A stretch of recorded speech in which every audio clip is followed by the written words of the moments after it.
ఎన్నో సంస్కరణలు మీరు చేపట్టారు అనంతపురం జిల్లాలో. ఎన్నో అంశాలు కూడా కొత్త కొత్త చట్టాలు కూడా తెర మీదకి తీసుకొస్తున్నారు. అలాంటి అనంతపురం జిల్లాలో మీ హయాంలో ఒక చిన్న అంశం కూడా తెర మీదకి వచ్చింది. అంటే నంబులపూల కుంటలోని ఎన్పి కుంట ఉంది కదా, ఇప్పుడు ఈ సోలార్ హబ్బు భూసేకరణ విషయంలో కొన్ని అవినీతి ఆరోపణలు వెల్లువెత్తాయి. ఒక ఆర్డీఓ బదిలీ అయ్యారు, ఒక ఎంఆర్ఓ రత్నయ్య అనే ఎంఆర్ఓ కావచ్చు బీఆర్ఓ సస్పెండ్ కూడా చేయడం జరిగింది.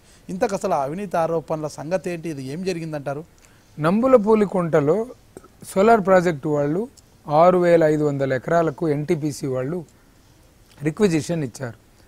దానికి ముందు మేము రాకముందు ఏం చేశారంటే దాంట్లో ప్రభుత్వ భూములు ఇంచుమించు ఒక 4500 ఎకరాల వరకు ప్రభుత్వ భూములు ఉన్నాయి. ఇంకా 2000 ఎకరాల వరకు అసైన్డ్ భూములు ఉన్నాయి. తర్వాత 300 ఎకరాల వరకు పట్టా భూములు ఉన్నాయి. పట్టా భూములేమో వాళ్ళు సోలార్ ప్రాజెక్టు వాళ్ళు వాళ్లే కొనుక్కున్నారు. వాళ్లే రేటు ఫిక్స్ చేశాము, 2.5-3 లక్షలు ఇచ్చి వాళ్ళే కొనుక్కున్నారు. ప్రభుత్వ భూములు అలీనేషన్ జరుగుతుంది. ప్రభుత్వ భూముల్లో అలీనేషన్ ప్రభుత్వానికి పంపించారు, వాళ్ళకి హ్యాండ్ ఓవర్ చేశారు. ఇంకా మిగిలింది అసైన్ భూములు. అసైన్ భూములకు 2,10,000 రూపాయలు 2,20,000 రూపాయలు ఫిక్స్ చేశారనమాట. ఫిక్స్ చేసిన తర్వాత ఆర్డీఓని డైరెక్షన్ ఇచ్చారు కలెక్టర్ గారు, పోయి గ్రామసభ పూర్తి చేసి ఎవరెవరు అసైన్దారులు ఉన్నారు ఆ అసైన్దారులకు పరిహారం చెల్లించాలి అనేసింది. ఆర్డీఓ వెళ్ళి తహసీల్దారు ఆర్డీఓ వెళ్ళారు. వెళ్ళి అక్కడ గ్రామ సభలు పూర్తి చేశారు. అక్కడ ఎవిడెన్స్లు కూడా గ్యాదర్ చేయమన్నాం, వీడియోగ్రఫీ కూడా తీయమన్నాము. ఎక్కడెక్కడ గట్లు ఉన్నాయి వాళ్ళు సాగు చేసిన అసైన్ భూములకైతే ఎవిడెన్స్ ఉంటుంది. డీకేటీ ఉండాలి, డీకేటీ పట్టా ఉండాలి, డిఏఆర్ రిజిస్టర్ అనేది ఉంటుంది, ఆ రిజిస్టర్ ఉండాలి, తప్పనిసరిగా పాస్ పుస్తకం ఇచ్చి ఉండాలి, అడంగల్లో ఉండాలి, 1Bలో ఉండాలి. ఇవన్నీ ఉంటేనే అసైన్దారులకి ఆ 2,10,000 రూపాయలు ఎకరానికి వస్తుంది. అది ఒక టాపిక్.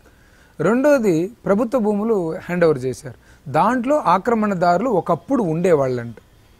ఎప్పుడు 2004కు ముందు దానిలో గాలివీడు ప్రాజెక్ట్ ఒకటి ఉంది. అక్కడ ఆ ప్రాజెక్ట్ దగ్గర ఎక్కడో సాగు చేసేవాళ్ళు అక్కడ ఆక్రమణదారులుగా ఉండేవాళ్ళు అని కొంతమందికి ఏదో చిట్టా రసీదులు ఉండేది, కొంతమందికి ఏదో చిట్లు ఉండేవి, కొంతమందికి పాస్ పుస్తకాలు అనేది ఆర్డీఓని కండక్ట్ చేయమని. అక్కడ లోకల్ తహసీల్దారు ఆర్ఐ వీళ్ళు ఏం చేశారంటే అక్కడ తయారీ చేయడంలో తప్పులు చేశారు. సో దానికి ముందు ఏం చెప్పారంటే ఆర్డీఓ తహసీల్దారు ఆర్డీఓ మాకు ఒక రిపోర్ట్ పంపించారు. ఆ రిపోర్ట్ పంపించి వీళ్ళందరికీ ఇవ్వచ్చును. ఆర్డీఓ గ్రామసభ పెట్టాడు, తహసీల్దారు గ్రామసభ పెట్టాడు, కాబట్టి వీళ్ళు కన్ఫర్మ్ చేస్తున్నారు అనేది దానికి మనం ఆమోదం ఇవ్వచ్చును అనేసిందే కలెక్టర్ గారు ఆమోదించి వాళ్ళకి పంపించారనమాట. ఎప్పుడైతే అమౌంట్ ప్రభుత్వం నుంచి విడుదలైందో ఆక్రమణదారులకు కూడా మొత్తము 1,00,000 రూపాయలు ఒక కుటుంబానికి ఎంతమంది ఆక్రమణదారులు ఉంటాయి అనేది ఫిక్స్ చేసి ఇచ్చారు. దాంట్లో అప్పుడు పత్రికల్లో ఒకటి వచ్చింది. దీంట్లో ఆక్రమణదారుల్లో కొంతమంది కడప వాళ్ళు ఉన్నారు, కొంతమంది గారెలు తిన్న వాళ్ళు ఉన్నారు, కొంతమంది హిందూపురం వాళ్ళు, కొంతమంది వేరే జిల్లాల వాళ్ళు ఉన్నారు. సరే వెంటనే ఇక్కడి నుంచి ఏం చెప్పామంటే ఆపేసాం.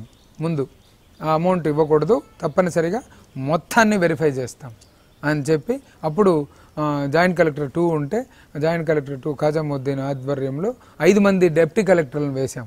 కలెక్టర్ గారు నేను 5 మంది డిప్యూటీ కలెక్టర్లను వేశాం. ఈ 5 మంది డిప్యూటీ కలెక్టర్లు వెళ్ళి స్పెషల్ డిప్యూటీ కలెక్టర్లు టీములు వేసాం, తహసీల్దారులను ఇచ్చాం. వీళ్ళు వెళ్ళి అసైన్డ్ భూములకైతే ఆర్డీఓ చూసుకుంటాడు, అదే పెద్ద విషయం ఏం కాదు. ఆ అసైన్డ్ భూములు ఎందుకంటే దానికి ఎవిడెన్స్ ఉంటుంది, డిఫార్మ్ పట్టా 1B అడంగల్ ఉంటుంది, కానీ దీనికి లేదు ఆక్రమణదారులకి. కాబట్టి ఏమేమి ఆధారాలు ఉందో రమ్మనండి, వాళ్ళు మొత్తం వాళ్ళ దగ్గర ఉన్న ఆధారాలన్నీ తీసుకురమ్మనండి. చిట్టా ఉందా, వాళ్ళు రసీదు కట్టింది చిట్టా ఉందా, ట్రెజరీ రిజిస్టర్లో ఏమైనా రీకన్సైల్ అయిందా, పాస్ పుస్తకం ఉందా, లేదా పట్టా ఏమైనా ఉందా, ఇవన్నీ ఏముంటే అది తీసుకురమ్మంటే ఫీల్డ్లోకి వెళ్ళారు. ఈ 5 టీములు దాదాపు 1.5 year చేశారు. టోటల్ గ్రామ సభకు వెళ్ళడము, అక్కడ వెళ్ళి కట్టించడము, అక్కడ వెళ్ళి మొత్తం ఎవిడెన్స్లన్నీ గ్యాదర్ చేయమంటే ఎవరు ఎవిడెన్స్లు సక్రమంగా ప్రొడ్యూస్ చేయలేకపోయినారు. కాబట్టి దీనికి ఎవరికి ఆధారం లేదని కలెక్టర్ గారు ప్రభుత్వానికి నిర్ణయించడం జరిగింది. ఆధారం లేదు, ప్రభుత్వ సొమ్ము అయితే దుర్వినియోగం కాలేదు ఒక్క పైసా కూడా. కాకపోతే అవగాహన లోపంతో కొంతమంది అధికారులు, కొంతమంది అక్కడ దళారులు కలిసి అక్కడ లోకల్గా ఎన్పి కుంట మండలంలో ఆ తప్పులు చేయడం జరిగింది. దాని మీద తహసీల్దార్ కూడా శిక్ష పడింది, ఆర్ఐలకు కూడా శిక్ష పడింది. కాబట్టి ఇటువంటిది భవిష్యత్తులో ఎక్కడగాడ పునరావృతం కాకూడదు అని గట్టిగానే నిర్ణయాలు తీసుకోవడం జరిగింది. ఒక్క పైసా కూడా ప్రభుత్వ సొమ్ము దుర్వినియోగం కాకుండా పూర్తి భరోసాతో రక్షించాము. ఆ డబ్బు మొత్తం ప్రభుత్వం దగ్గరే ఉందన్నమాట.